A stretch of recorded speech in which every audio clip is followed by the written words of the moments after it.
83. The BMW Z4. Like the convertible sports car it replaced before it, the Z3 was an immediate hit with the public when it was unveiled at the 2002 Paris Motor Show.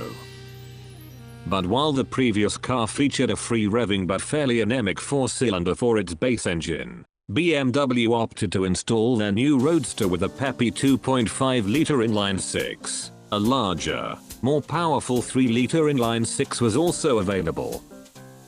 The exterior styling strongly reflected the unique style of Chris Bangle, the controversial chief designer.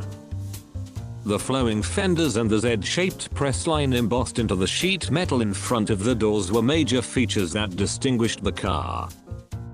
Because the chassis and body were an all-new development from the ground up, an optimum front-rear weight distribution, 53.497, was achieved.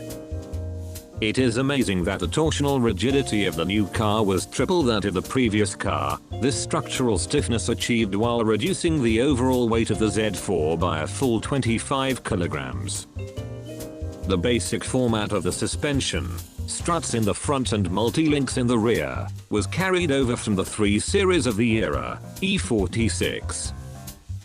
But every other aspect of the car was new and on the cutting edge of technology, including BMW's first electric power steering, DTC, a supplementary feature of the traction control, and EDC, which changed the steering feel and throttle relationship in sports mode and normal driving.